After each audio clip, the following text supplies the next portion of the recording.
اعوذ باللہ من الشیطان الرجیم بسم اللہ الرحمن الرحیم وَإِذَا ضَرَبْتُمْ فِي الْأَرْضِ فَلَيْسَ عَلَيْكُمْ جُنَاحٌ أَن تَقْصُرُوا مِنَ الصَّلَاةِ صدق اللہ العظیم۔ اب یہ پھر کچھ شریعت کے احکام آ رہے ہیں، گویا کہ خطاب کا رخ پھر اب مسلمانوں کی طرف، اہل ایمان کی طرف، شریعت کے احکام، عبادات سے متعلق تفاصیل۔ اور اے مسلمانوں، جب تم زمین میں سفر کرو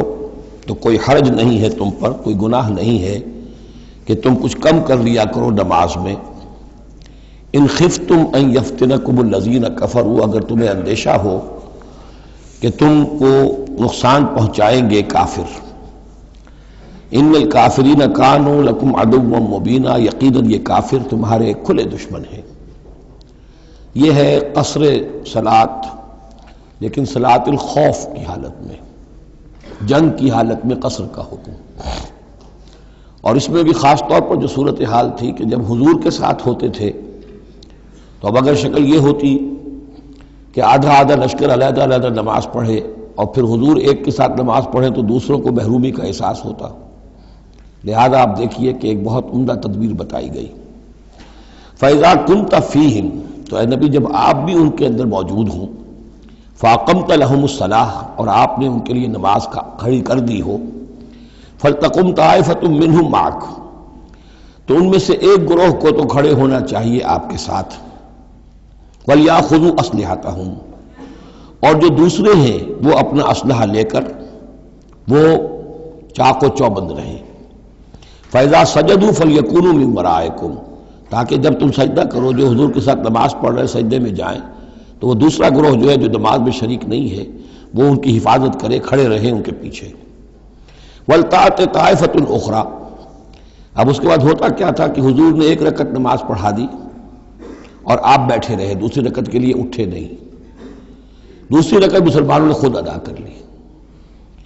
اب جب انہوں نے سلام پھیر دیا چلے گئے تو جو پہلے جو تھے جو اس وقت تک شریک نہیں ہوئے تھے وہ حضور کے پیچھے آ گئے۔ اب حضور نے ایک رکعت اور پڑھی تو ان کی ایک رکعت حضور کے پیچھے ہو گئی، اس کے بعد حضور نے ایک رکعت کے بعد سلام پھیر دیا، انہوں نے پھر ایک رکعت اور ادا کر لی، اس طریقے سے کہ کوئی بھی حضور کی امامت کے شرف سے اور فضل سے محروم نہ رہے۔ فَإِذَا سَجَدُوا فَلْيَكُونُوا مِن وَرَائِكُمْ وَلْتَأْتِ طَائِفَةٌ أُخْرَىٰ لَمْ يُصَلُّوا فَلْيُصَلُّوا مَعَكَ، اب وہ دوسرا گروہ کو آنا چاہیے کہ جنہوں نے ابھی نماز نہیں پڑھی تھی کہ وہ آپ کے ساتھ نماز پڑھیں۔ وَلْيَأْخُذُوا حِذْرَهُمْ وَأَسْلِحَتَهُمْ، اور ان کو چاہیے کہ وہ اپنی ڈھالیں بھی، اپنا بچاؤ بھی اور اسلحہ بھی ساتھ رکھے۔ وَدَّ الَّذِينَ كَفَرُوا لَوْ تَغْفُلُونَ عَنْ أَسْلِحَتِكُمْ وَأَمْتِعَتِكُمْ، یہ کافر تو اسی طاق میں رہتے ہیں، اسی امید میں رہتے ہیں کہ تم جیسے ہی غافل ہو جاؤ، وَدَّ الَّذِينَ كَفَرُوا لَوْ تَغْفُلُونَ عَنْ أَسْلِحَتِكُمْ، اپنے اسلحہ سے غافل ہو جاؤ، وَأَمْتِعَتِكُمْ، اور اپنے مال و اسباب سے، فَيَمِيلُونَ عَلَيْكُمْ مَيْلَةً وَاحِدَةً، تو وہ تم پر ایک دم ٹوٹ پڑے حملے کے اندر۔ وَلَا جُنَاحَ عَلَيْكُمْ إِن كَانَ بِكُمْ أَذًى مِّن مَطَرٍ، اور کوئی حرج نہیں ہے تم پر، کوئی گناہ نہیں ہے اگر تمہیں کوئی تکلیف ہو یا بارش کی وجہ سے کوئی صورتحال ایسی ہو، اور کنتم مرضى، یا تم بیمار ہو، ان تضعوا اسلحتکم، کہ اسلحہ تو اپنا رکھ دو، وخذوا حذرکم، لیکن صرف ڈھال لے لیا کرو کہ اچانک کوئی حملہ ہو جائے تو اگر پوری تلوار نیزہ وغیرہ سب اپنے جسم پر لگایا ہوا ہے تو نماز کا پڑھنا مشکل ہے، اور یہ کہ حالات ایسے ہیں تو اسلحہ علیحدہ رکھ دیا جائے لیکن ڈھال اپنے پاس موجود رہے، تاکہ اچانک کوئی حملہ ہو تو کم سے کم انسان کو وقت ملے کہ وہ اپنے آپ کو بچا کر اور پھر وہ اپنا اسلحہ بھی لے لے گا۔ ان اللہ اعد للکافرین عذابا مہینا، یقیناً اللہ تعالیٰ نے کافروں کے لیے ایک بہت اہانت آمیز عذاب تیار کر رکھا ہے۔ فَإِذَا قَضَيْتُمُ الصَّلَاةَ، پھر جب یہ نماز اس طریقے سے تم ادا کر لو، فاذکروا اللہ قیاما وقعودا وعلی جنوبکم، تو پھر ذکر کرو اللہ کا، کھڑے ہوئے، بیٹھے ہوئے، لیٹے ہوئے، سواریوں پر چلتے ہوئے۔ وہ ذکر جو ہے وہ ذکر کثیر، وہ صرف نماز کے ساتھ نہیں ہے بلکہ جیسے سورہ جمعہ میں آیا ہے کہ فَإِذَا قُضِيَتِ الصَّلَاةُ فَانتَشِرُوا فِي الْأَرْضِ وَابْتَغُوا مِن فَضْلِ اللَّهِ وَاذْكُرُوا اللَّهَ كَثِيرًا لَعَلَّكُمْ تُفْلِحُونَ، ہر حال میں جب تم اللہ کو یاد رکھو، اللہ کا ذکر کرتے رہو۔ ادعیہ معصورہ ہیں، اوراد معصورہ ہیں، اوراد مسنونہ ہیں، ان کے سے اپنی زبان کو اور اپنے ذہن کو اور قلب کو ایمان کے ساتھ تر و تازہ رکھو۔ فَإِذَا اطْمَأْنَنْتُمْ، اور جب تمہیں امن حاصل ہو جائے، یعنی یہ نماز کی یہ کیفیت جو ہے یہ صرف اس شکل میں ہوگی کہ خوف ہے، صلاۃ الخوف، جب تمہیں امن حاصل ہو جائے، خوف جاتا رہے، فَأَقِيمُوا الصَّلَاةَ، پھر نماز قائم کرو جیسے کہ نماز کے قائم کرنے کے آداب ہیں، اس کی شرائط ہیں۔ ان الصلاۃ کانت علی المؤمنین کتابا موقوتا، یقیناً نماز اہل ایمان پر فرض کی گئی ہے، فرض ہونے کی شکل میں اور وقت کے ساتھ، اس کی فرضیت ہے اور موقوت ہے، اس کے اپنے اوقات ہیں، اور اس اوقات کے ضمن میں آپ کو بتا چکا ہوں کہ حضرت جبرائیل نے 2 دن نماز آپ کو پڑھائی، ایک دن 5 نمازیں اول وقت میں، دوسرے دن 5 نمازیں آخر وقت میں، اور بتایا کہ ان کے مابین وقت ہے۔ وَلَا تَهِنُوا فِي ابْتِغَاءِ الْقَوْمِ، اور دیکھو اس قوم یعنی اپنے دشمن کا پیچھا کرنے میں سست نہ بنو۔ اب تو یوں سمجھیے کہ جو حق و باطل کی جنگ ہے وہ آخری مرحلے کو پہنچ رہی ہے، اب آخری مرحلے پہ آ کے تھک نہ جانا۔ وَلَا تَهِنُوا فِي ابْتِغَاءِ الْقَوْمِ، ان کا پیچھا کرنے میں سست مت پڑو، ہمت نہ ہارو۔ ان تکونوا تعلمون، بڑے پیارے الفاظ ہیں، اگر تمہیں کوئی تکلیف پہنچتی ہے، الم پہنچتا ہے، بے آرامی ہے، فَإِنَّهُمْ يَعْلَمُونَ كَمَا تَعْلَمُونَ، تو کیا انہیں نہیں پہنچتا؟ انہیں بھی تو تکلیف پہنچتی ہے، وہ بھی جنگ کر رہے ہیں، وہ بھی زخم کھاتے ہیں، ان کے بھی لوگ مر رہے ہیں، وہ ساری تکلیفیں انہیں بھی پہنچ رہی ہیں، دشمنوں کو بھی۔ وَتَرْجُونَ مِنَ اللَّهِ مَا لَا يَرْجُونَ، اور تم اللہ سے امیدیں رکھتے ہو جو وہ نہیں رکھتے، تمہیں تو جنت کی امید ہے، تمہیں اللہ سے مغفرت کی امید ہے، انہیں تو یہ بھی نہیں ہے، تو اس اعتبار سے تمہیں تو ان سے کہیں آگے بڑھ جانا چاہیے۔ جو آخری آیت تھی سورہ آل عمران کی کہ یا ایھا الذین آمنوا اصبروا وصابروا ورابطوا، ان سے تو بڑھ جانا چاہیے صبر کے اندر کہ تمہارا سہارا تو اللہ ہے، وما صبرک الا باللہ۔ ان کے تو یہ من گھڑت قسم کے دیویاں دیوتا، ان کے دل کے اندر ان کی حقیقت میں کوئی قدر و قیمت بھی نہیں ہے، پھر بھی وہ اپنے باطل معبودوں کے لیے اس طریقے سے جان جوکھوں میں ڈال رہے ہیں، تو مسلمانوں تمہیں تو اس سے 10 گنا کرنا چاہیے۔ وَلَا تَهِنُوا فِي ابْتِغَاءِ الْقَوْمِ إِن تَكُونُوا تَعْلَمُونَ فَإِنَّهُمْ يَعْلَمُونَ كَمَا تَعْلَمُونَ وَتَرْجُونَ مِنَ اللَّهِ مَا لَا يَرْجُونَ وَكَانَ اللَّهُ عَلِيمًا حَكِيمًا، اور یقیناً اللہ تعالی علیم ہے اور حکیم ہے۔ اب یہ چند آیتیں آ گئیں اہل ایمان سے خطاب میں، اب پھر کچھ منافقوں کا معاملہ ایک آ رہا ہے۔ اِنَّا أَنزَلْنَا إِلَيْكَ الْكِتَابَ بِالْحَقِّ لِتَحْكُمَ بَيْنَ النَّاسِ بِمَا أَرَاكَ اللَّهُ، اے نبی ہم نے آپ پر کتاب نازل کی ہے حق کے ساتھ، تاکہ آپ لوگوں کے مابین فیصلہ کریں انصاف کے ساتھ، اور جو اللہ نے آپ کو دکھایا ہے، یعنی ایک تو کتاب دی ہے، قانون دیا ہے، ایک آپ کو بصیرت دی ہے، یہ اللہ تعالیٰ کی طرف سے بصیرت خاص۔ ظاہر بات ہے کہ ایک جج بیٹھا ہوا ہے اور جج کے پاس سامنے کتاب ہے، فائل ہے، شہادتیں ہیں، گواہیاں ہیں، اب ایک اس کی اپنی ایک چھٹی حص بھی ہوتی ہے، اس کی اپنی جو ہے ایک ججمنٹ بھی ہوتی ہے جس کو کہ وہ بروئے کار لاتا ہے، تو اس کو اللہ کہتا ہے جیسا کہ ہم آپ کو دکھاتے ہیں اس کے مطابق فیصلہ کریں۔ وَلَا تَكُن لِلْخَائِنِينَ خَصِيمًا، اور خیانت کرنے والوں کی طرف سے آپ نہ جھگڑیں، یعنی ان کی طرف سے وکالت نہ فرمائیں کہ آپ کوئی اگر مسلمان ہے، کہنے کو مسلمان ہے خائن، تو اب اس کی طرفداری جو ہے آپ کو نہیں کرنی ہے۔ اس کا اصل میں ایک واقعہ ہو گیا تھا کہ ایک منافق مسلمان، اس نے کسی مسلمان کے گھر میں چوری کی، نقب لگائی، وہاں سے ایک آٹے کا تھیلا لے لیا، کچھ اسلحہ لے لیا، وہ اپنے گھر تک آیا تو وہ آٹے کی تھیلے کے اندر کہیں سوراخ تھا تو وہ آٹا گرتا گیا، تھوڑا تھوڑا وہ سارا راستہ جو ہے پتہ چل گیا کہ اس کے گھر تک سوراخ پہنچ گیا۔ پھر اسے کچھ خیال آیا کہ ممکن ہے مجھ پر شک ہو جائے، اسے پتہ نہیں تھا کہ یہ آٹا بھی میرا لاش فاش کر رہا ہے، اس نے یہ کیا اسی وقت جا کر ایک یہودی کے ہاں امانت رکھوا دیا، یہ سامان میری امانت ہے تمہارے پاس، لیکن وہاں بھی وہ نشان جو ہے آٹے کا وہاں بھی پہنچ گیا۔ اب اگلے روز جب تلاش ہوئی اور وہ آٹا جو گرا ہوا تھا راستے میں، اس کو دیکھ کر کھوج لگاتے ہوئے لوگ پہلے اس کے مکان پر پہنچے، اس نے صاف انکار کر دیا، تلاشی لے لی، چیز نکلی نہیں۔ اب انہوں نے دیکھا تو وہ آگے جا رہے ہیں نشان، وہ وہاں پہنچ گئے، یہودی کے یہاں برآمد ہو گیا۔ یہودی نے کہا ٹھیک ہے یہ مال ہے، یہ رات رکھے یہاں پر حفاظت کے لیے رکھ گیا تھا۔ اب یہاں پہ جھگڑا ہو گیا کہ اس کے جو قوم کے لوگ تھے، اس کے گھرانے کے لوگ، اس منافق مسلمان کے، ان کا نہیں یہ جھوٹ بولتا ہے، یہ یہودی چور ہے۔ اب وہ یہودی کا اور مسلمان جو منافق تھا اس کا مقدمہ تھا جو حضور کے سامنے آیا، اور پوری قوم، اس کا پورا گھرانہ جو ہے، وہ قبیلہ اس کا جو ہے وہ آ گیا شور مچاتے ہوئے اور قسمیں کھاتے ہوئے، ہمارا یہ آدمی تو بہت نیک ہے، اس پر خامخواہ یہ جھوٹا الزام لگ رہا ہے اور یہ ہے اور وہ ہے، یہاں تک کہ کچھ حضور کا دل بھی پسیجنے لگا اس شخص کے بارے میں۔ اس پر یہ آیت نازل ہوئی ہے، خیانت کرنے والے کی طرف سے آپ وکالت نہ کریں، اس کے سہارا نہ بنیں، اس کو مدد نہ پہنچائیں۔ ولا تکن للخائنین خصیما، اب خصیمہ بحث کرنے والا، للخائنین، علی الخائنین ہوتا تو خائنوں کے خلاف، للخائنوں کے حق میں آپ دلیل نہ دیں۔ واستغفر اللہ، اور یہ جو بھی آپ کی طبیعت میں نرمی پیدا کچھ ہو گئی تھی اس پر اللہ سے استغفار کیجئے،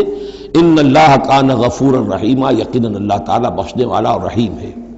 ولا تجادل عن الذین یختارون انفسهم، آپ مت جھگڑیے ان لوگوں کی طرف سے جنہوں نے کہ اپنے جانوں کے ساتھ خیانت کی ہے۔ اب ہم یہ امید لگائے بیٹھے حضور ہماری طرف سے شفاعت کریں گے، چاہے ہم نے بے ایمانیاں کی ہیں، حرام خوریاں کی ہیں، شریعت کی دجیاں بکھیری ہیں، تو حضور گویا کہ ہماری شفاعت کریں گے۔ یہاں فرمایا جائے ولا تجادل عن الذین یختارون انفسهم، مت جھگڑیے آپ ان لوگوں کی طرف سے، ان کی طرف سے وکالت مت کیجیے۔ ان اللہ لا یحب من کان خوانا اثیما، اللہ تعالیٰ کو بالکل پسند نہیں ہے وہ لوگ کہ جو خوان ہوں، خیانت کرنے والے اور گناہ گار ہوں۔ یستخفون من الناس ولا یستخفون من اللہ، یہ لوگ شرماتے ہیں اور چھپتے ہیں لوگوں سے، اللہ سے نہیں چھپتے۔ وَهُوَ مَعَهُمْ إِذْ يُبَيِّتُونَ مَا لَا يَرْضَىٰ مِنَ الْقَوْلِ، حالانکہ جب یہ راتوں کو مشورے کرتے ہیں مسلمانوں کے خلاف، حضور کے خلاف، یہ منافقین کی بات آ رہی ہے تو اللہ تعالیٰ ان کے ساتھ موجود ہوتا ہے۔ اگر تو ایمان ان کا ہو اللہ پر تو انہیں معلوم ہو کہ اللہ سن رہا ہے ہماری بات۔ یہ مسلمانوں سے ڈرتے ہیں، خفیہ رکھتے ہیں اپنی باتوں کو، ان بدبختوں کو یہ خیال نہیں ہے کہ اللہ وہ تو ہر وقت ہمارے پاس موجود ہے۔ وَكَانَ اللَّهُ بِمَا يَعْمَلُونَ مُحِيطًا، اور جو کچھ وہ کر رہے ہیں اللہ اس کا احاطہ کیے ہوئے ہے، یعنی اس کی پکڑ سے یہ کہیں باہر نہیں نکل سکتے۔ ہاں انتم ہؤلاء جادلتم عنہم فی الحیات الدنیا، اب یہاں پہ اشارہ ہو رہا ہے وہ جو منافق مسلمان تھا، چور، اس کے جو گھرانے والے لوگ تھے کہ اے لوگو تم نے دنیا کی زندگی میں تو ان کی طرف سے جھگڑا کر لیا، یہاں تک کہ حضور کو بھی بچلانے کی حد تک تم پہنچ گئے۔ وَمَن يُجَادِلُ اللَّهَ عَنْهُمْ يَوْمَ الْقِيَامَةِ، قیامت کے دن کون مجادلہ کرے گا اللہ سے؟ یہاں تم چھڑا بھی لو، حضور کو بھی فرض کیجئے، حضور نے فرمایا، یہ حدیث موجود ہے کہ میرے سامنے کوئی مقدمہ پیش ہوتا ہے تو کوئی ایک فریق زیادہ چرب زبان ہوتا ہے، اپنی بات کو پیش کرتا ہے اور میرے ہاں سے وہ غلط فیصلہ لے جاتا ہے۔ فرض کیجئے زمین کا کوئی ٹکڑا تھا اور میں نے غلط ڈگری اس کے حق میں دے دی، تو وہ سمجھ لے کہ چاہے میری عدالت سے ڈگری لے کر گیا ہے لیکن وہ جہنم کا ٹکڑا لے کر گیا ہے، زمین کا ٹکڑا لے کر نہیں گیا ہے۔ تو یہ تو معاملات ہیں کہ جو بھی عدل ہو رہا ہے، فیصلہ ہو رہا ہے، اس میں جو بھی کیسز ہیں، جو بھی گواہیاں ہو رہی ہیں اس کے مطابق فیصلہ کر رہے ہیں۔ اب ہر وقت تو اللہ تعالیٰ کی طرف سے حضور صلی اللہ علیہ وسلم کے لیے ہر مرحلے پر تو نہیں تھا، جہاں اللہ ضروری محسوس کرتا تھا آپ کو متنبہ فرما دیتا تھا۔ ہاں انتم ہؤلاء، یہ تم ہی لوگ ہو، جادلتم عنہم فی الحیات الدنیا، تم نے بہت جھگڑا کیا ان کی طرف سے، اپنے ساتھی، اپنے رشتہ دار کی طرف سے دنیا کی زندگی میں۔ فمن یجادل اللہ عنہم یوم القیامہ، تو کون ہے جو اللہ سے جھگڑا کر سکے گا ان کی جانب سے قیامت کے دن؟ ام من یکون علیہم وکیلا، یا کون ہوگا جو اس کا کارساز بن سکے گا، ان کا وکیل بن سکے گا؟ وَمَن يَعْمَلْ سُوءًا أَوْ يَظْلِمْ نَفْسَهُ، اور جو کوئی بری حرکت کرے گا یا اپنے اوپر ظلم ڈھائے گا، ثُمَّ يَسْتَغْفِرِ اللَّهَ، اور پھر اللہ سے استغفار کرے گا، يَجِدِ اللَّهَ غَفُورًا رَحِيمًا، وہ اللہ کو پائے گا غفور الرحیم۔ سیدھی روش ہے، غلطی ہو گئی، خطا ہو گئی، مان لو، جو دنیاوی سزا ہے وہ بھگت لو، اللہ سے استغفار کرو، آخرت کی سزا سے چھٹکارا مل جائے۔ اب اس سے بھی آگے ہے معاملہ، وَمَن يَكْسِبْ إِثْمًا فَإِنَّمَا يَكْسِبُهُ عَلَى نَفْسِهِ، جو کوئی بھی کوئی گناہ کماتا ہے وہ اپنی جان پر وبال لیتا ہے۔ وَكَانَ اللَّهُ عَلِيمًا حَكِيمًا، اللہ تعالیٰ علیم اور حکیم ہے۔ وَمَن يَكْسِبْ خَطِيئَةً أَوْ إِثْمًا ثُمَّ يَرْمِ بِهِ بَرِيئًا، اور یہ معاملہ تو بہت بڑھ کر ہے کہ کسی نے کوئی گناہ کمایا، کوئی خطا کی، کوئی غلطی کی، کوئی جرم کیا، پھر اس کی تہمت لگا دی ایسے شخص پر جو بری ہے۔ یہودی تو بری تھا، اس کو سزا دلوانے کے لیے سب تل گئے، تو ثم یرمی بہ بریئا، جو بری ہے اس سے، اس کا کوئی تعلق نہیں، اس کا اس میں کوئی گناہ میں حصہ نہیں، فقد احتمل بہتانا و اسما مبینا، تو اس نے تو اپنے سر پر بہت بڑا طوفان اور بہت کھلا کھلا گناہ کا بوجھ لے لیا ہے۔ ولولا فضل اللہ علیک، اب یہ حضور سے خطاب ہو رہا ہے کہ اس معاملے میں اگر اللہ تعالیٰ نے بروقت آپ کو مطلع نہ کر دیا ہوتا، ولولا فضل اللہ علیک ورحمتہ لہمت طائفۃ منہم ان یضلوک، تو ان میں سے ایک گروہ ان منافقین میں سے وہ تو اس کے اوپر تل گیا تھا کہ آپ کو گمراہ کر دے، یعنی آپ سے غلط فیصلہ کروا لے، عدالت محمدی سے ظلم ہو جائے، اور وہ جو اصل میں مجرم نہیں تھا، بے گناہ جو ہے یہودی، اس کو پکڑ لیا جائے۔ وَلَوْلَا فَضْلُ اللَّهِ عَلَيْكَ وَرَحْمَتُهُ لَهَمَّتْ طَائِفَةٌ مِّنْهُمْ أَن يُضِلُّوكَ وَمَا يُضِلُّونَ إِلَّا أَنفُسَهُمْ، حقیقت میں وہ نہیں گمراہ کر رہے مگر اپنے آپ کو، وَمَا يَضُرُّونَكَ مِنْ شَيْءٍ، اور اے نبی وہ آپ کو نقصان نہیں پہنچا سکیں گے، یعنی ہم ایسے مواقع پہ بر وقت آپ کو مطلع کرتے ہیں۔ وَأَنزَلَ اللَّهُ عَلَيْكَ الْكِتَابَ وَالْحِكْمَةَ، اور اللہ نے آپ پر کتاب نازل کی ہے اور حکمت نازل کی ہے، وَعَلَّمَكَ مَا لَمْ تَكُنْ تَعْلَمْ، اور وہ ساری باتیں آپ کو سکھائی ہیں جو آپ نہیں جانتے تھے، وَكَانَ فَضْلُ اللَّهِ عَلَيْكَ عَظِيمًا، اور یقیناً اللہ کا فضل آپ پر بہت بڑا ہے۔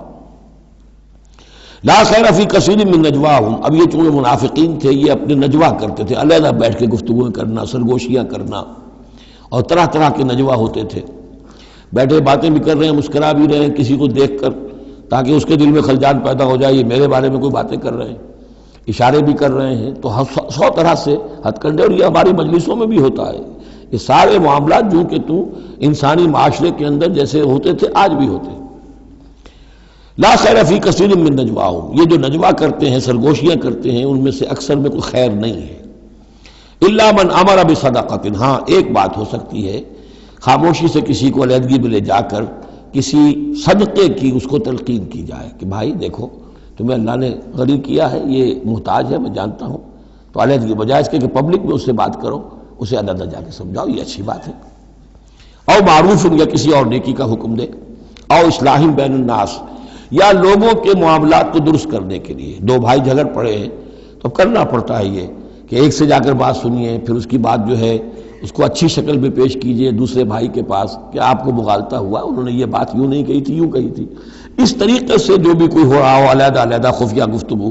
تو اس میں کوئی حرج نہیں ہے۔ وَمَن يَفْعَلْ ذَلِكَ ابْتِغَاءَ مَرْضَاتِ اللَّهِ، جو شخص اس طرح کا نجوا کرے گا، اس طرح کی سرگوشی کرے گا اللہ تعالیٰ کی رضا جوئی کے لیے، فَسَوْفَ نُؤْتِيهِ أَجْرًا عَظِيمًا، ان کو تو ہم اللہ تعالیٰ جو ہے ہم دیں گے بہت بڑا اجر۔ وَمَن يُشَاقِقِ الرَّسُولَ، اور جو رسول کی مخالفت پر تلا ہوا ہے، یہ نجوا کر رہا ہے مخالفت میں، سازشیں، سرگوشیاں، بھڑکا رہا لوگوں کو، دیکھو جی یہ کر دیا، یہ کر دیا، اپنے لوگوں کے لیے یہ کر دیا۔ غزوہ حنین میں ہوا، غزوہ حنین میں چونکہ بہت سے مسلمان وہ تھے مکے کے جو اسی وقت ایمان لائے تھے فتح مکہ کے بعد، اب بہت شریک تھے وہ اس جنگ کے اندر حنین میں، مال غنیمت میں حضور نے ان کی دلجوئی کے لیے جسے تالیف قلب کہتے ہیں ذرا زیادہ مال دے دیا، اس پر لوگوں نے شور مچا دیا۔ دیکھو جی وقت جب کڑے وقت تھے، مشکل وقت تھے تو اب جب یہ اچھا وقت آیا ہے تو اپنے رشتہ دار یاد آ گئے، مکے والے ظاہر بات ہے رشتہ دار تو تھے، بات تو غلط نہیں ہے، قبیلہ تھا قریش کا۔ یہ 100 طرح کی باتیں جو آج ہوتی ہیں وہی ہوتی تھی ہمیشہ، یہ انسان کی فطرت جو ہے اس میں کوئی تغیر و تبدل نہیں ہوا ہے۔ وَمَن يُشَاقِقِ الرَّسُولَ مِن بَعْدِ مَا تَبَيَّنَ لَهُ الْهُدَىٰ، اور جو رسول کی مخالفت پر تل گیا اس کے بعد کہ اس پر ہدایت واضح ہو چکی، وَيَتَّبِعْ غَيْرَ سَبِيلِ الْمُؤْمِنِينَ، اور وہ اہل ایمان کے راستے کے سوا کوئی راستہ اختیار کرے، نُوَلِّهِ مَا تَوَلَّىٰ، ہم بھی اسی کی طرف اس کا رخ کر دیتے ہیں جو رخ اس نے اختیار کر لیا ہو، وَنُصْلِهِ جہنم، اور ہم اسے پہنچائیں گے جہنم میں، وَسَاءَتْ مَصِيرًا، اور وہ بہت بری جگہ ہے جانے کی اور لوٹنے کی۔ یہ آیت بڑی اہم ہے اس اعتبار سے کہ امام شافعی رحمۃ اللہ علیہ یہ کہتے ہیں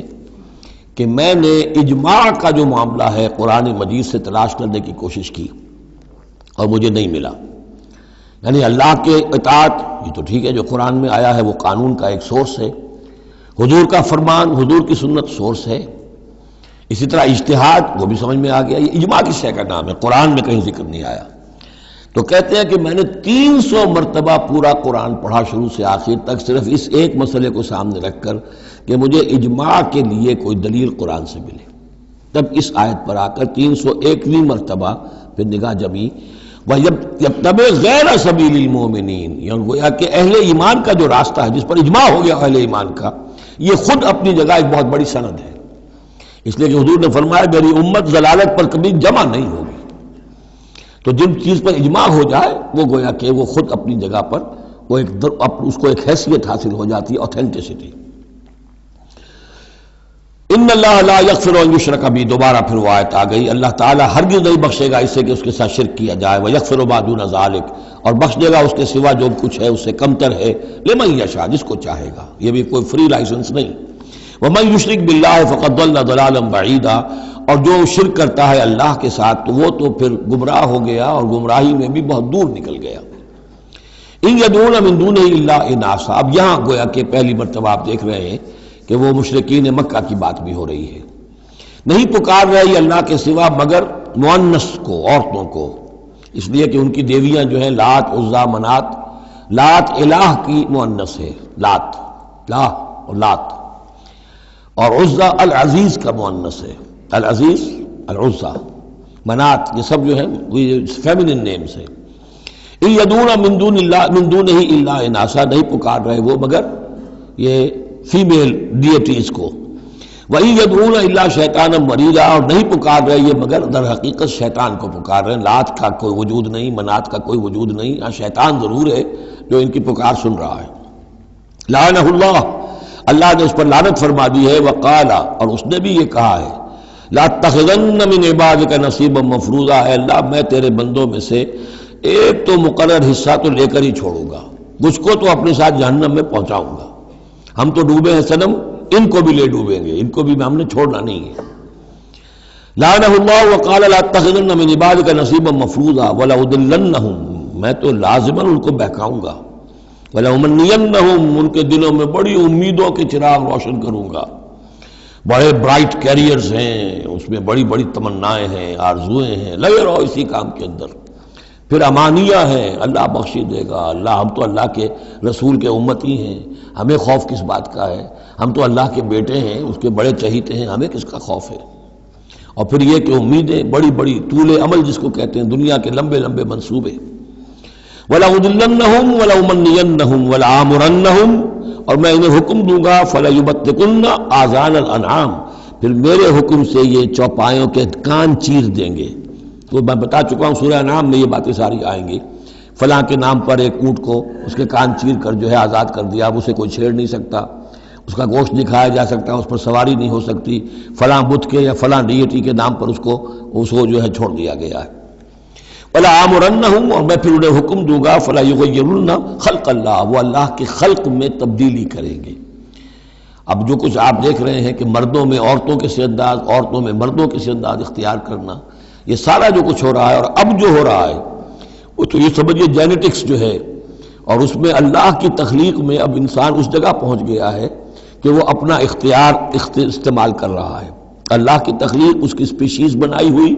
اس کی جینز، اب انسان جو ہے اس کے ذریعے سے وہ سارا معاملہ جو آج پہنچا ہوا ہے بڑے ایک عجیب حد تک پہنچ گیا ہے کہ اللہ کی بنائی ہوئی چیزوں کے اندر تغیر و تبدل کیا جائے۔ وَمَنْ يَتَّخِذِ الشَّيْطَانَ وَلِيًّا مِنْ دُونِ اللَّهِ فَقَدْ خَسِرَ خُسْرَانًا مُبِينًا، اور جس شخص نے بھی اللہ کو چھوڑ کر شیطان کو اپنا ولی بنا لیا، فَقَدْ خَسِرَ خُسْرَانًا مُبِينًا، تو وہ تو بہت کھلے خسارے میں اور تباہی میں مبتلا ہو گیا۔ یعدہم ویمنیہم، وہ ان سے وعدے بھی کرتا ہے، انہیں امیدیں بھی دلاتا ہے، شیطان جس کو ہم کہتے ہیں سبز باغ دکھاتا ہے۔ وما یعدہم الشیطان الا غرورا، اور نہیں وعدہ کرتا ان سے شیطان مگر دھوکے کا، وہ اپنے کسی وعدے کو پورا نہیں کر سکتا۔ اولئک مأواہم جہنم، یہ وہ لوگ ہیں کہ جن کا ٹھکانہ جہنم ہے، ولا یجدون عنہا محیصا، اور پھر وہ وہاں سے فرار کی کوئی جگہ نہیں پائیں گے، وہاں سے بھاگنے کا کوئی راستہ نہیں پائیں گے۔ والذین آمنوا، وہی سائملٹینیس کنٹراسٹ، اب دوسری طرف اہل ایمان کی شان کیا ہوگی؟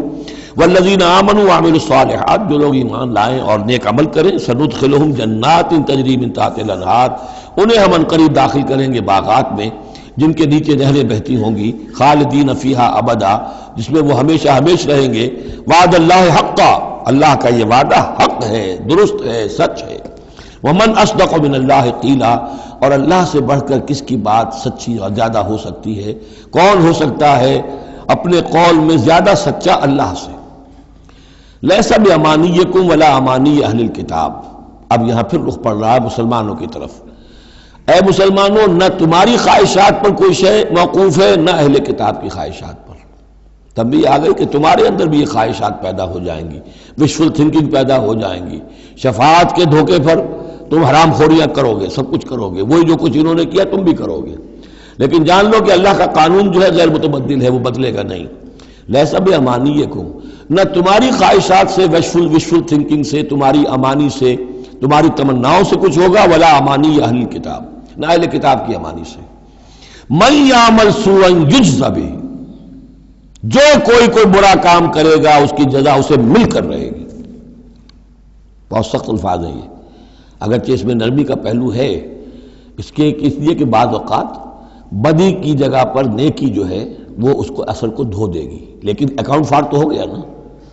مطلب یہ اکاؤنٹ فار ہو کر رہے گی عرشے۔ اب یہ ہے کہ کسی کی نیکی نے اس کی بدی کو چھپا لیا، کسی نے غلطی کی تھی، اس نے توبہ کی صدق دل کے ساتھ، وہ اس کی بدی جاتی رہی، لیکن اکاؤنٹ فار ہوگا معاملہ۔ توبہ کو دیکھا جائے گا، توبہ سچی تھی، واقعی اس نے اس حرکت کو پھر چھوڑ دیا تھا کہ نہیں، یا یہ صرف یہ کہ زبان سے گردان ہو رہی تھی استغفر اللہ ربی من کل ذنب واتوب الیہ، اور سارا وہ گناہ جو ہے اور حرام خوری جو کہ تم جاری تھی، تو وہ توبہ نہیں ہے۔ من یعمل سوءا یجز بہ ولا یجد له من دون اللہ ولیا ولا نصیرا، اور نہیں پائے گا وہ اللہ کے سوا نہ کوئی حمایتی، بلکہ یہاں ترجمہ ہوگا اللہ کے مقابلے میں نہ کوئی حمایتی پائے گا نہ کوئی مددگار۔ ومن یعمل من الصالحات من ذکر او انثی، اور جو کوئی عمل کرے گا نیکیوں کا، خواہ وہ مذکر ہو خواہ مؤنث ہو، مرد ہو یا عورت ہو، وہو مومن، ہو مومن صاحب ایمان، فاولئک یدخلون الجنۃ ولا یظلمون نقیرا، تو یہ وہ لوگ ہیں کہ جو جنت میں داخل ہوں گے اور ان کی کوئی حق تلفی تل کے برابر بھی نہیں کی جائے گی۔ ومن احسن دینا ممن اسلم وجہہ للہ وہو محسن، اس سے بہتر دین کس کا ہوگا جس نے نمبر ایک اپنا چہرہ اپنا سر اللہ کے سامنے جھکا دیا، اسلم اسلام آ گیا، وہو محسن،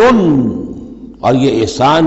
اس کے بعد اسلام ایمان احسان کے درجے تک پہنچ جائے، خوبصورتی کے ساتھ، خلوص کے ساتھ، للہیت کے ساتھ، پورے دین کا معاملہ، تفریق بین الدین نہیں، دین کے اندر جو ہے وہ حصہ بکھرا نہیں، ٹوٹل دین۔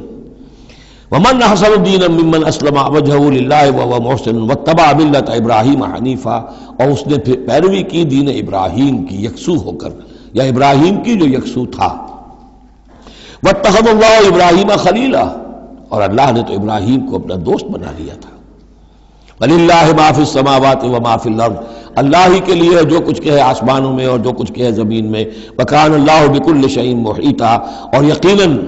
اللہ تعالی ہر شے کا احاطہ کیے ہوئے ہے۔ اب جو حصہ آ رہا ہے یہ وہی مسلمانوں سے خطاب ہے، لیکن اس میں ایک استدراک سمجھیے کہ جو شروع میں کچھ آیتیں آئی تھیں خواتین کے معاملے میں، یتیم عورتوں کے معاملے میں، ان سے نکاح کے معاملے میں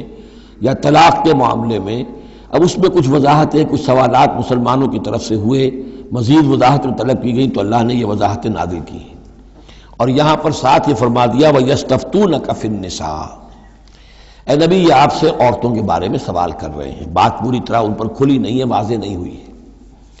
قُلِ اللَّهُ يُفْتِيكُمْ فِيهِنَّ، ٹھیک ہے کہہ دیجئے اے نبی ان سے، اللہ تمہیں فتویٰ دیتا ہے، بتاتا ہے، وضاحت کرتا ہے ان کے بارے میں۔ وَمَا يُتْلَىٰ عَلَيْكُمْ فِي الْكِتَابِ مِنْ يَتَامَى النِّسَاءِ، اب وہ آیت نمبر 3 کے اندر بات واضح ہو گئی، قرآن نے ثابت کر دیا کہ وہاں جو کہا تھا کہ وَإِنْ خِفْتُمْ أَلَّا تُقْسِطُوا فِي الْيَتَامَى، تو یتامى النساء مراد تھی وہاں پر،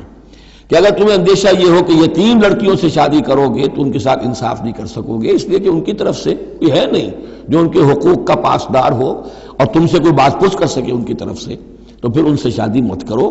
بلکہ تم اور جو عورتیں ہیں شادی اگر کرنی ہے ایک سے زائد تو ما طاب لکم من النساء مثنی وثلاث ورباع، شادی کرو۔ تو یہاں فرمایا وہ تھا عورتوں کی، یتیم عورتوں کے بارے میں وہ حکم تھا، ما یتلی علیکم، جو تمہیں سنایا گیا، جو سنایا جا رہا ہے کتاب میں، فی یتامى النساء، ان عورتوں کے بارے میں کہ جو یتیم ہیں، وہ عورتیں یا لڑکیاں، لا تؤتونہن ما کتب لہن، تم دیتے نہیں ہیں انہوں جو اللہ نے ان کے لیے لکھ دیا ہے،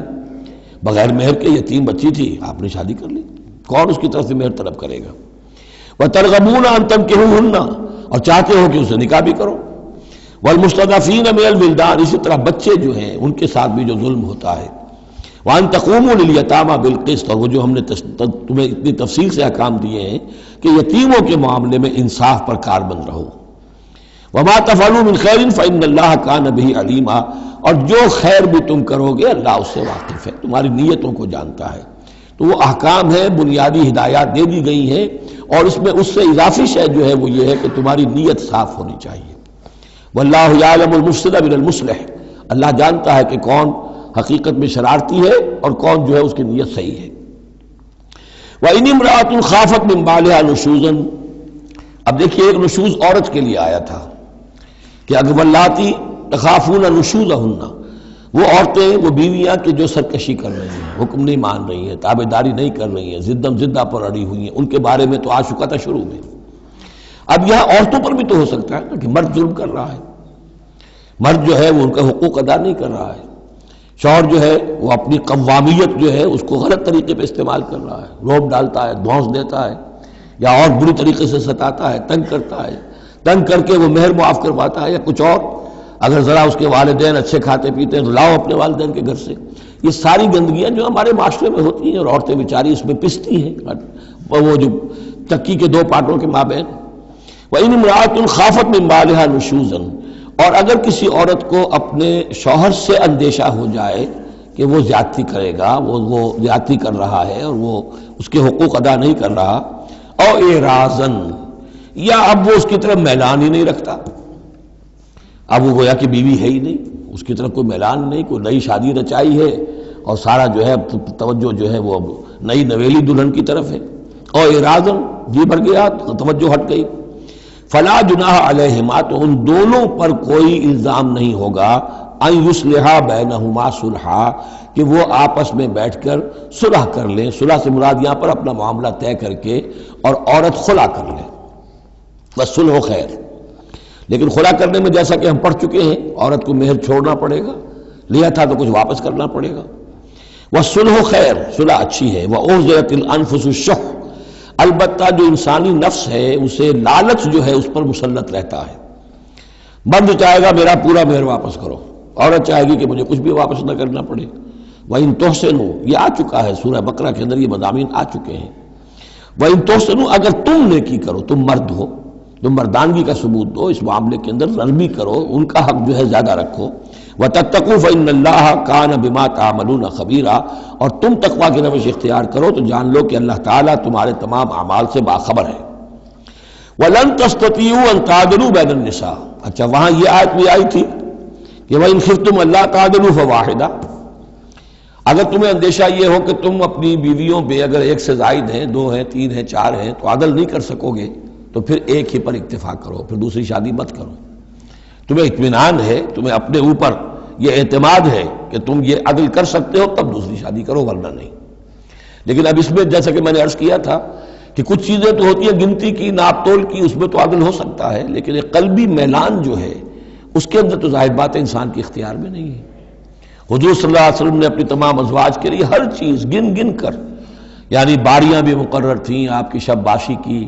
دن میں بھی اب آپ ایک چکر لگاتے تھے عصر اور مغرب کے درمیان، تو تھوڑی تھوڑی دیر ہر اپنی زوجہ محترمہ کے پاس ٹھہرتے تھے، کہیں تھوڑی دیر بھی زیادہ ہو جاتی تو کھلبلی مچ جاتی تھی، آج وہاں کیوں ٹھہر گئے، آج زینب کے پاس زیادہ وقت کیوں لگ گیا، آج فلاں کیا ہو گیا، وہاں شہد دیا گیا تھا وہ شہد پی رہے تھے تو اس وجہ سے دیر لگ گئی۔ تو حضور سے جب کہا گیا اشارے کنائے سے آپ نے قسم کھا لی اچھا میں آئندہ کبھی شہد نہیں پیوں گا، حضور نے اللہ تعالیٰ نے ٹوک دیا کہ حضور یہ کیوں آپ قسم کھا رہے ہیں، لما تحرم ما احل اللہ لک تبتغی مرضات ازواجک۔ تو یہ چیزیں جو ہوتی ہیں انسانی معاشرے میں، بہرحال بہت بہتر معاملہ تھا، بہت بہتر تھا حضور کے ازواج مطہرات کا آپس میں، لیکن یہ کہ بالکل ظاہر بات ہے کہ کچھ نہ کچھ تو شوق ناپا جو ہوتا ہے اس کے کوئی نہ کوئی اثرات تو ہوتے ہیں، یہ عورت کی فطرت ہے، وہ اس کے اندر اختیار میں نہیں ہے۔ تو یہ چیزیں جو ہے فرمایا کہ اگر تم وَلَن تَسْتَطِيعُوا أَن تَعْدِلُوا بَيْنَ النِّسَاءِ، تمہارے لیے ممکن ہی نہیں ہے کہ تم عورتوں کے مابین انصاف کر سکو۔ مراد کیا ہے؟ قلبی میلان، یہ حدیث کے اندر واضح ہو گیا۔ اور حضور فرمایا کرتے تھے کہ اللہ جو بھی چیزیں ہیں میں نے اس میں پورا عدل کیا ہے، باقی جہاں تک میرے دل کا میلان کا تعلق ہے مجھے امید ہے تو مجھ سے مواخذہ نہیں کرے گا، یہ ہے ظاہر بات ہے۔ لیکن اگر تم چاہو بھی تو تم عدل نہیں کر سکتے۔ وَلَن تَسْتَطِيعُوا أَن تَعْدِلُوا بَيْنَ النِّسَاءِ وَلَوْ حَرَصْتُمْ، چاہے تم کتنے حریص ہو اس کے، نہیں کر سکتے۔ فَلَا تَمِيلُوا كُلَّ الْمَيْلِ، تو ایسا نہ ہو کہ ایک کی طرف پورے کے پورے جھک جاؤ،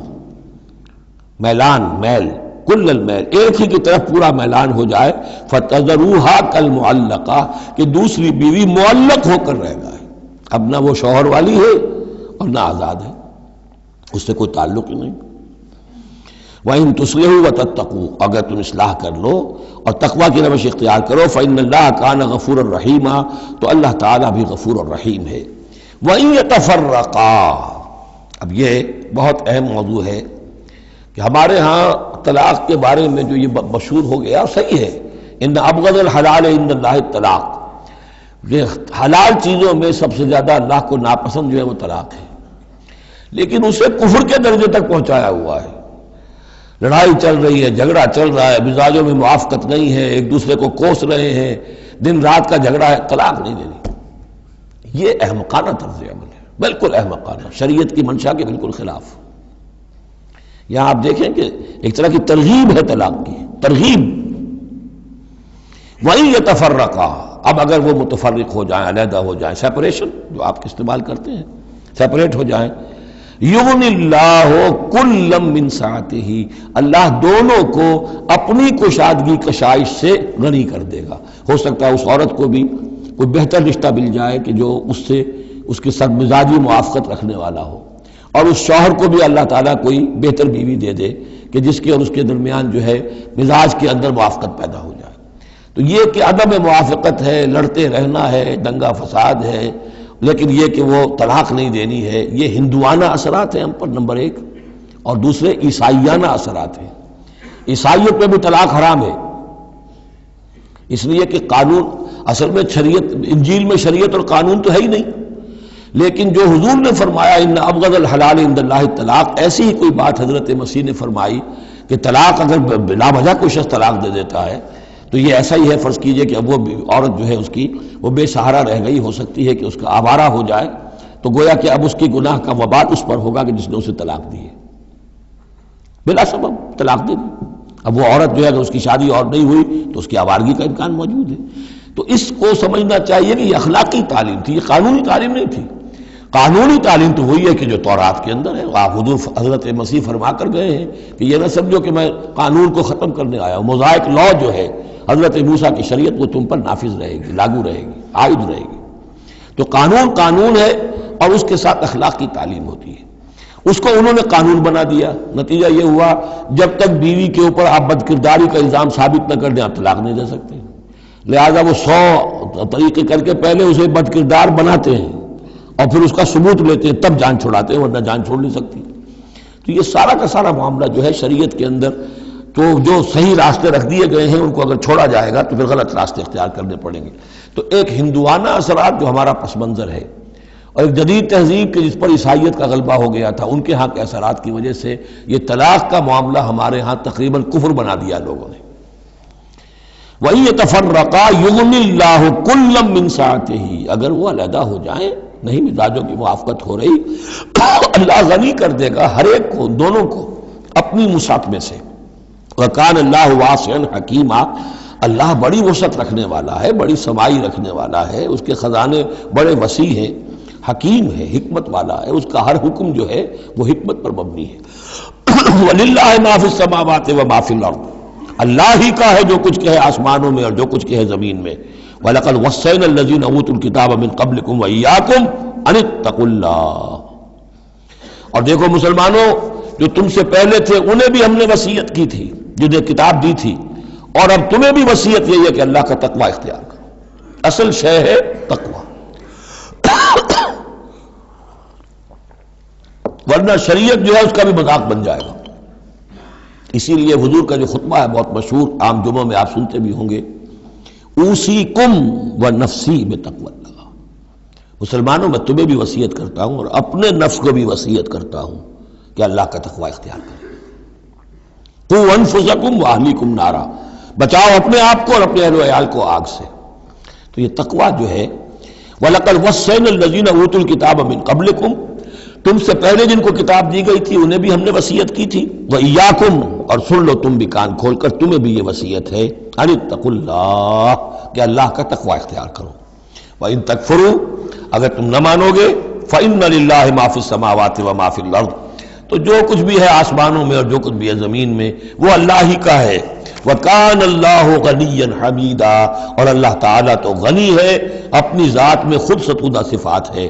وَلِلَّهِ مَا فِي السَّمَاوَاتِ وَمَا فِي الْأَرْضِ، اور آسمانوں اور زمین میں جو کچھ ہے وہ اللہ کا ہے۔ وَكَفَى بِاللَّهِ وَكِيلًا، اور اللہ کافی ہے کارساز ہونے کے اعتبار سے۔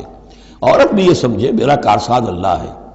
یہ شوہر جو میرا ہے یہ ظلم کر رہا ہے، میرے ساتھ انصاف نہیں کر رہا ہے، تو میں اسے تعلق منقطع کروں، اللہ بہتر میرے لیے کوئی راستہ پیدا کر دے گا، اللہ کارساز ہے۔ اسی طریقے سے مرد بھی یہ سمجھے، کوئی عورت ہے دین کے معاملے میں نہیں اس کے ساتھ تعاون کر رہی ہے، وہ دین کا کام کرنا چاہتا ہے، تو آخر یہ نہیں ہے کہ سمجھا جائے کہ ہر صورت عورت سے تو نباہ کرنا ہے چاہے اللہ کس سے بغاوت ہو جائے، یہ تو کوئی بات نہ ہوئی، ہر چیز کو رکھنا ہے اپنے مقام پر۔ ان یشاء یذہبکم ایھا الناس، اے لوگوں کیا سمجھتے ہو تم، اللہ چاہے تو تم سب کو لے جائے، ختم کر دے، ویات بآخرین، اور لوگوں کو پیدا کر دے، تمہاری کوئی حیثیت نہیں اللہ کے مقابلے میں، نفس واحد کی طرح ہو،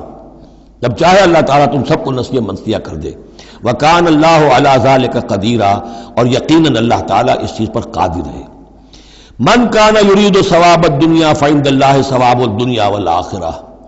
جو کوئی بھی دنیا کا ثواب چاہتا ہے، ساری بھاگ دوڑ محنت دن رات کی کوشش دنیا کمانے میں، اور پیسہ اور دولت اور جائیداد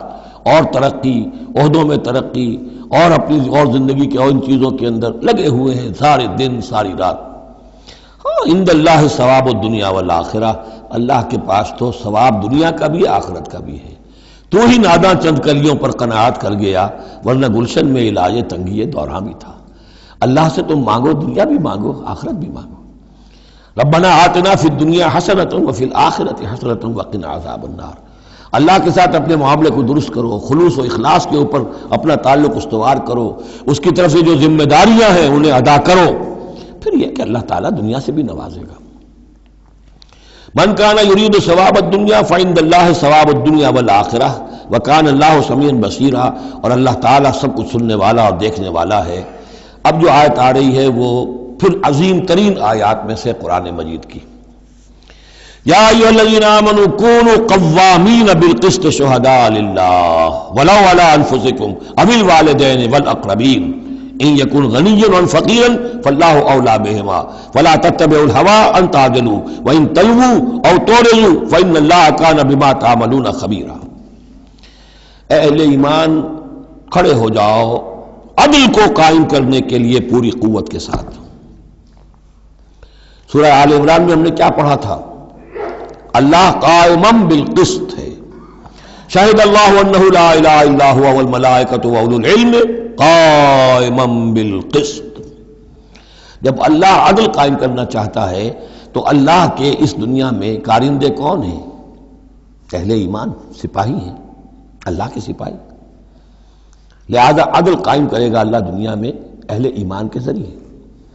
اللہ دین کا غلبہ چاہتا ہے لیکن اہل ایمان کو جانیں دینی ہوگی، کوششیں کرنی ہوگی، اثار کرنا ہوگا، قربانیاں دینی ہوگی، تب دین غالب ہوگا۔ لیکن یہ اندازہ کیجئے کہ کس قدر اہمیت ہے عدل و قسط، یہ جو سوشل جسٹس کا معاملہ ہے، جتنا زور اسلام نے دیا ہے بدقسمتی سے آج کا ہمارا مذہبی طبقہ اتنا ہی اس سے بے بہرا، سرے سے انہیں پتہ ہی نہیں کہ سوشل جسٹس کی بھی کوئی اہمیت اسلام میں ہے۔ قانون کی اہمیت ہے، تعزیرات کی اہمیت ہے، چور کا ہاتھ کاٹو اس کی اہمیت تو معلوم ہے، لیکن یہ کہ اس نظام کو درست کرو، ظلم ختم کرو، ایکسپلائٹیشن ختم کرو، یہ سرمایہ دار جس طریقے سے خون چوس رہے ہیں اور چوس چوس کر جیسے مچھر پھول جاتا ہے ہمارا خون پی کر، اس طرح وہ پھولے ہوئے ہیں، آخر یہ پورا نظام درست کرو نا۔ یہ مشین جو ہے، یہ پورا نظام جو ہے جس میں کہ ڈسٹریبیوشن آف ویلتھ جو ہے اس کا نظام غلط ہے۔ یہ ایک ایسی چکی ہے کہ آٹا پیس کر ایک طرف ڈالتی ہے دوسری طرف ڈالتی ہی نہیں، ایک طرف بھوک ہے، کاد الفقر یکون کفرا، یہ فقر جو ہے یہ تو کفر تک انسان کو پہنچا دیتا ہے۔ پہلے وہ نظام قائم کرو جس میں عدل ہو، جس میں ضمانت دی گئی ہو کہ ہر شخص کی، ہر شہری کی بنیادی ضروریات کی کفالت ہے جو نظام خلافت کے اندر ہے۔ پھر کوئی چوری کرے تو ہاتھ کاٹو، ضرور کاٹو، لیکن یہ ہے کہ قانون تو ہمیں معلوم ہے، بحالات موجودہ آپ وہ قانون نافذ کر دیجئے، فائدہ ہوگا حرام خوروں کو، بلیک مارکیٹیوں کو، جنہوں نے کہ حرام خوری سے دولت جمع کی ہوئی ہے۔ چور کا ہاتھ کٹے گا تو وہ پھر پاؤں پھیلا کے سوئیں گے، انہیں ڈر کائے کا رہا، فائدہ انہیں ہوگا۔ اصل شے یہ، میں یہ نہیں کہہ رہا کہ شریعت نافذ نہ کی جائے معاذ اللہ، لیکن یہ کہ شریعت شریعت ہے، دین دین ہے۔ لا جو ہے وہ سب سرو کرتا ہے سسٹم کو، قانون جو ہے وہ کسی نظام کو قائم کرتا ہے، مضبوط کرتا ہے، سب سرو کرتا ہے، اس کی خدمت کرتا ہے۔ جو سسٹم ہے نظام دین کا، اس کو قائم کرو، اور پھر اس کو قائم رکھنے کے لیے، اسے کنسولیڈیٹ کرنے کے لیے، اسے چلانے کے لیے، اسے مستقل کرنے کے لیے قانون نافذ کرو۔ یہ ہے جو کہ اصول ہے۔ یا ایھا الذین آمنوا کونوا قوامین بالقسط شہداء للہ، یہی مضمون سورہ مائدہ میں بھی آ جائے گا، کل ہم پڑھیں گے انشاءاللہ۔ صرف یہ کہ اس میں ترتیب بدل گئی ہے، یا ایھا الذین آمنوا کونوا قوامین للہ شہداء بالقسط، بس اتنا فرق ہے۔ لیکن اس میں اشارہ ہو گیا کہ اللہ اور قسط گویا کہ مترادف الفاظ ہیں۔ گواہ بن جاؤ اللہ کے یا گواہ بن جاؤ قسط کے، کھڑے ہو جاؤ اللہ کے لیے یا کھڑے ہو جاؤ انصاف کے لیے۔ معلوم ہوا اللہ اور قسط یہ مترادف ہیں۔ یا ایھا الذین آمنوا کونوا قوامین بالقسط شہداء للہ ولو علی انفسکم، خواہ یہ انصاف کی بات تمہارے اپنے خلاف جا رہی ہو، او الوالدین یا تمہارے والدین کے خلاف جا رہی ہو،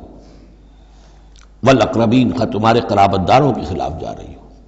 تمہارا تعلق عدل کے ساتھ، انصاف کے ساتھ، قسط کے ساتھ ہے، رشتہ داری کے ساتھ نہیں۔ ان یکن غنیا اور فقیرا، ایک چور دروازہ یہ ہوتا ہے تو خیر حق تو اس کا نہیں بنتا ہے، لیکن یہ غریب ہے، چلو میں اس کے حق میں فیصلہ کر دوں۔ ان یکن غنیا اور فقیرا فاللہ اولیٰ بہما، چاہے وہ شخص غنی ہے یا فقیر ہے، دونوں کا پشت پناہ اللہ ہے، دونوں کا کفیل اللہ ہے۔ تم نہیں ہو کفیل، تمہیں فیصلہ کرنا ہے جو صحیح ہے، جو عدل پر ہے، جو انصاف پر ہے، وہ فیصلہ کرنا ہے۔ کسی کی جانبداری نہیں، وہ جانبداری نہ باپ کی کرنی ہے، نہ ماں کی کرنی ہے، نہ بھائی کی کرنی ہے، نہ خود اپنی کرنی ہے۔ یا ایھا الذین آمنوا کونوا قوامین بالقسط شہداء للہ، اللہ کے گواہ بن کر کھڑے ہو جاؤ اللہ کے حق میں۔ دیکھیے شہادت اعلیٰ، لوگوں پر گواہی، اور شہادت للہ، اللہ کے لیے گواہی۔ یہوہاز وٹنسز، اللہ کے گواہ، یہ تو ہمیں ہونا چاہیے، اللہ کے گواہ بن کر کھڑے ہو جائیں، ہر حق بات جو اللہ کی طرف سے اس کے علم بردار ہوں، اور اس حق کو قائم کرنے کے لیے تن من دھن لگانے کے لیے اپنی کمر کس لیں۔ وَلَوْ عَلَىٰ أَنفُسِكُمْ وَبِالْوَالِدَيْنِ وَالْأَقْرَبِينَ إِن يَكُنْ غَنِيًّا أَوْ فَقِيرًا فَاللَّهُ أَوْلَىٰ بِهِمَا، ان کا خیر خواہ اللہ ہے۔ فَلَا تَتَّبِعُوا الْهَوَىٰ، تو دیکھو خواہشات کی پیروی نہ کرو، أَن تَعْدِلُوا، مبادا تم عدل سے ہٹ جاؤ، کہ تم عدل نہ کرو، خواہشات کی پیروی کر کے عدل سے برگشتہ ہو جاؤ۔ وَإِن تَلْوُوا أَوْ تُعْرِضُوا، اگر تم زبانوں کو ادھر ادھر مروڑے گے، بات جس کو آپ کہتے ہیں کہ اپنے جو ہے اپنے الفاظ جو ہیں ان کو انسان جو ہے چوئنگ یور ورڈز، تو اس طریقے سے کہ بات کہنا بھی چاہتے ہیں کہہ بھی نہیں پا رہے ہیں، حق بات جو ہے زبان سے نکالنا نہیں چاہتے، غلط بات نکل نہیں رہی ہے۔ ان تلووا او تعرضوا، یا تم اعراض کرو گے، بچ جاؤ گے، منہ موڑ لو گے، فإن اللہ کان بما تعملون خبیرا، تو اللہ تعالیٰ جو کچھ تم کر رہے ہیں اس سے پوری طرح باخبر ہے، اللہ بے خبر نہیں ہے۔ اس کے بعد اب جو مضمون آ رہا ہے وہ شاید اس سورہ مبارکہ کا اہم ترین مضمون ہے۔ یا ایھا الذین آمنوا آمنوا باللہ ورسولہ والکتاب الذی نزل علی رسولہ والکتاب الذی انزل من قبل، اے ایمان والو، ایمان لاؤ اللہ پر اور اس کے رسول پر، اور اس کتاب پر جو اس نے نازل فرمائی اپنے رسول پر، اور اس کتاب پر جو اس نے پہلے نازل فرمائی۔ ایمان والو، ایمان لاؤ، چھ معنی دارت۔ ایک ایمان ہے اقرار باللسان، وہ تو تمہیں حاصل ہے، وہ تمہیں موروثی طور پر حاصل ہو گیا، مسلمان ماں باپ کے گھر میں پیدا ہو گئے، وہ ایمان مل گیا۔ یا یہ کہ اس وقت پورا قبیلہ اسلام لا رہا ہے، ان میں پکے بھی تھے، کوئی کچے بھی آ گئے، انہوں نے بھی کہا اشہدو ان لا الہ الا اللہ اشہدو ان محمد رسول اللہ، وہ ایمان ایک درجے میں تو حاصل ہو گیا۔ اس لیے ہم پڑھ چکے ہیں کہ کوئی تمہیں اگر راستے میں ملا ہے اور وہ اپنا اسلام ظاہر کرتا ہے، آپ کہہ نہیں سکتے کہ تم مومن نہیں ہو۔ تو ایمان کا ایک درجہ تو وہ ہے، قانونی درجہ ہے، کہ جس نے کہا اشہدو ان لا الہ الا اللہ واشہدو ان محمد رسول اللہ، وہ مومن ہے۔ لیکن کیا حقیقی ایمان یہی ہے؟ نہیں، ایمان کیا ہے؟ یقین قلبی۔ یا ایھا الذین آمنوا آمنوا باللہ ورسولہ، ایمان لاؤ اللہ پر۔ اب ہم ترجمہ کریں گے، یوں کہیں گے ایمان لاؤ اللہ پر جیسے کہ ایمان لانے کا حق ہے، مانو رسول کو جیسے کہ ماننے کا حق ہے، اور یہ اسی وقت ادا ہوگا جب اللہ اس کے رسول پر ایمان دل میں کھب گیا ہو، جیسے صحابہ کے بارے میں فرمایا گیا سورہ حجرات میں، وَلَٰكِنَّ اللَّهَ حَبَّبَ إِلَيْكُمُ الْإِيمَانَ وَزَيَّنَهُ فِي قُلُوبِكُمْ، اللہ نے ایمان کو تمہارے نزدیک محبوب بنا دیا، اسے تمہارے دلوں میں کھبا دیا ہے، اور کچھ لوگوں کے بارے میں فرمایا قالت الاعراب آمنا قل لم تؤمنوا ولكن قولوا اسلمنا ولما يدخل الايمان في قلوبكم، یہ بدو دعویٰ کر رہے ہیں ہم ایمان لے آئے. اے نبی ان سے کہہ دیجئے تم ہرگز ایمان نہیں لائے ہو. ہاں یوں کہہ سکتے ہو کہ ہم مسلمان ہو گئے، اسلام لے آئے ہیں، ہم نے سر تسلیم خم کر دیا، ہم نے اطاعت قبول کر لی، لیکن ابھی تک ایمان تمہارے دلوں میں داخل نہیں ہوا ہے. اصل ایمان وہ ہے جو دل میں داخل ہو جائے، اقرار باللسان و تصدیق بالقلب. لیکن یہاں بھی اصل میں جو ہے روئے سخن کن کی طرف ہو رہا ہے؟ منافقین کی طرف ہو رہا ہے. وہ ایمان تو لائے تھے لیکن وہ ایمان نہیں تھا. یا ایھا الذین آمنوا آمنوا باللہ ورسولہ والکتاب الذی نزل علی رسولہ. قرآن کے لیے لفظ نزلہ، والکتاب الذی انزل من قبل، اور تورات کے لیے انزلہ، اور اس کتاب پر بھی جو پہلے نازل کی گئی تھی. وَمَن يَكْفُرْ بِاللَّهِ وَمَلَائِكَتِهِ، جو کوئی کفر کرے گا اللہ کا اور اس کے فرشتوں کا، وَكُتُبِهِ اور اس کی کتابوں کا، وَرُسُلِهِ اور اس کے رسولوں کا، وَالْيَوْمِ الْآخِرِ اور قیامت کے دن کا، فَقَدْ ضَلَّ ضَلَالًا بَعِيدًا، تو وہ تو گمراہ ہو گیا اور گمراہی میں بہت دور نکل گیا. یہ آیتیں سب کی سب بہت ہی اہم ہیں اور بڑی گہری ہیں. ان الذین آمنوا ثم کفروا ثم آمنوا ثم کفروا ثم ازدادوا کفرا لم یکن اللہ لیغفر لهم ولا لیہدیہم سبیلا بشر المنافقین بان لهم عذابا علیما. دیکھیے یہ منافقت کا معاملہ کیا تھا؟ کہ ایسا نہیں تھا کہ ایک ہی دن میں آدمی منافق ہو گیا. ایک تو تھے وہ جو شعوری منافق تھے، جو فیصلہ کر کے، جو ہم سورہ آل عمران میں پڑھ آئے ہیں، صبح ایمان کا اعلان کریں گے، شام کو ہم پھر کافر ہو جائیں گے، مرتد ہو جائیں گے. تو معلوم ہوا ایمان انہیں نصیب ہوا ہی نہیں، اور انہیں بھی معلوم تھا کہ ہم مومن نہیں ہیں، ہم ایمان لائے نہیں ہیں، تو دھوکہ دے رہے ہیں. یہ شعوری منافق ہوا. غیر شعوری منافق کون سے ہوتے تھے؟ کہ جو آئے تو تھے، کوئی دل میں دھوکہ دینے کی نیت نہیں تھی، انہیں اندازہ نہیں تھا کہ یہ، وہ سمجھتے تھے پھولوں کی سیج ہے، نکلا وہ کانٹوں بھرا بستر. اب انہیں قدم قدم پہ رکاوٹ ہے، وہ ارادہ، وہ پختگی نہیں ہے، ایمان کی وہ گہرائی نہیں ہے کہ ہر کے بعد آباد جو ہو سو ہو. ان کا کیا ہوتا ہے، کچھ دو قدم چلے، کچھ پیچھے ہٹ گئے، کچھ چھٹک گئے، کچھ چلے، کچھ ہمت کی، کچھ رک گئے. نتیجہ یہ ہوتا ہے کہ اب لوگ ان کے ڈانٹ ڈپٹ کرتے تم کیا کرتے ہو. تو اب انہوں نے کیا کیا، جھوٹے بہانے بنانے شروع کیے، اور پھر آخری درجہ جھوٹی قسمیں کھانی شروع. خدا کی قسم یہ مجبوری تھی، اس لیے میں رک گیا تھا. تم سمجھتے ہو کہ میں جہاد میں نہیں جانا چاہتا تھا؟ تم ایسا گمان تو نہ کرو، مجھے یہ مجبوری ہو گئی تھی، میری بیوی مر رہی تھی، میں کیسے جا سکتا تھا، وغیرہ وغیرہ، جھوٹی قسمیں. تو یہ جو ہے معاملہ ایمان اور کفر کا، یہ یوں چلتا رہتا ہے. اگرچہ اوپر جو ہے وہ پردہ تو ایمان کا ہے، کافر تو وہ ہوا ہی نہیں، اسلام لے آیا تھا، مومن ہے، اور وہ ارتداد کا اس نے اعلان نہیں کیا. لیکن ابھی ایمان کی طرف آیا، پھر کفر کی طرف گیا، پھر ایمان کی طرف آیا، پھر کفر کی طرف گیا. یہ مذبذبین بین ذالک، اوسیلیشن جو ہے یہ ہوتی رہتی ہے. اور اس کی بہترین مثال کیا ہے، کبھی اگر کسی کو آپ نے دریا میں، کسی تالاب میں ڈوبتے دیکھا ہو، نیچے گیا پھر آیا ذرا اوپر، پھر گیا پھر آیا، پھر گیا تو گیا. بالکل وہ نقشہ ہے جو یہاں ہے.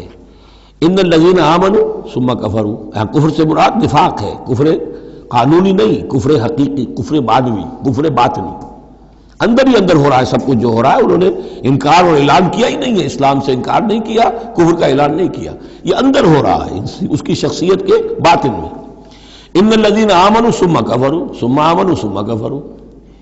ایمان لائے پھر کفر کیا، پھر ایمان لائے پھر کفر کیا. ثم ازدادوا کفرا، پھر کفر میں بڑھتے چلے گئے. لم یکن اللہ لیغفر لہم، اللہ تعالیٰ ایسے لوگوں کو مغفرت کرنے والا نہیں ہے،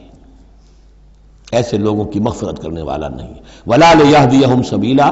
اور نہ ایسے لوگوں کو وہ راستہ دکھائے گا. اگلی آیت میں کھول دیا کہ یہ کن کا تذکرہ ہے،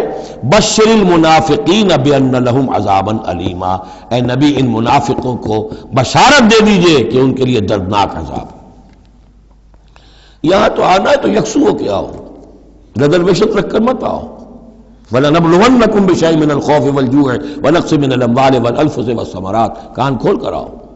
لَتُبْلَوُنَّ فِي أَمْوَالِكُمْ وَأَنفُسِكُمْ وَلَتُسْمَعُنَّ مِنَ الَّذِينَ أُوتُوا الْكِتَابَ مِن قَبْلِكُمْ وَالَّذِينَ أَشْرَكُوا أَذًى كَثِيرًا. تمہیں سننی پڑیں گی، ساری تلخ باتیں سننی پڑیں گی، کڑوے گھونٹ کرنے پڑیں گے، قدم قدم پر آزمائشیں آئیں گی. در رہے منزل لیلا کے خطر ہاس بسے، شرط اول قدم اینس کے مجنون باشی. بشر المنافقین، تنزیہ انداز ہے، ان منافقوں کو بشارت دے دیجیے محمد صلی اللہ علیہ وسلم کہ ان کے لیے بہت دردناک عذاب ہے۔ الذین یتخذون الکافرین اولیاء من دون المؤمنین، ان کی ایک شان یہ بھی تھی کہ وہ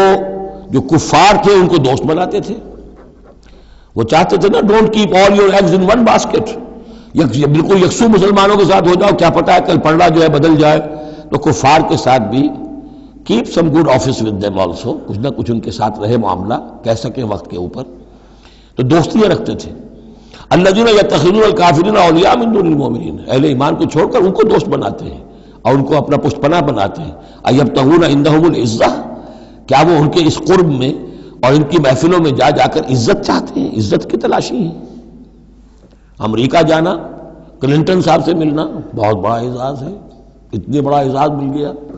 تو یہ عزت ہی ہے نا جو انسان ڈھونڈنے کے لیے، اور اس کے لیے کروڑوں روپیہ خرچ ہوتا ہے، اس کے لیے جو بھی لابینگ ہوتی ہے، اس کے لیے وہ چند منٹ کی ملاقات کے لیے وہ بھی، اور کچھ اس سے حاصل ہو نہ ہو، باقی جو پالیسیاں ان کی چلتی رہتی ہیں وہ تو جو بھی ان کا سی آئی اے کر رہا ہے یا کوئی اور پینٹاگون کر رہا ہے وہ تو بیٹھا ہوا ہے فگر ہیڈ، اس کے سوا کچھ بھی نہیں۔ الذین یتخذون الکافرین اولیاء من دون المؤمنین یبتغون عندہم العزہ فإن العزۃ للہ جمیعا، عزت کل کی کل اللہ کے اختیار میں ہے۔ کہاں عزت ڈھونڈ رہے ہو؟ وقد نزل علیکم فی الکتاب، اور یہ بات تم پر نازل کی جا چکی ہے کتاب میں، یہ سورہ انعام کی آیت نمبر 68 ہے، جس میں روکا گیا مسلمانوں کو کہ جب تم دیکھو کہ کافر لوگ جو ہیں استہزاء کر رہے ہیں، قرآن کا مذاق اڑا رہے ہیں، تو کم سے کم یہ ہے، اب مکے کی آیت ہے وہ، اس وقت مسلمانوں میں اتنا زور تو نہیں تھا کہ ان کو چپ کر سکتے زبردستی، لیکن یہ کم سے کم یہ کرو کہ وہاں بیٹھو مت، وہاں سے چلے جاؤ، احتجاجاً جو ہے وہاں سے رخصت ہو جاؤ، پھر وہاں بیٹھو نہیں۔ اگر بیٹھے رہو گے تو ہو سکتا ہے تمہاری غیرت کے اندر کچھ کمی آتی چلی جائے، تمہاری جو حس جو ہے وہ پھر کند پڑ جائے۔ تو اسی کا حوالہ دیا جا رہا ہے، وقد نزل علیکم، اللہ اتار چکا ہے تم پر فی الکتاب، اسی کتاب میں قرآن میں،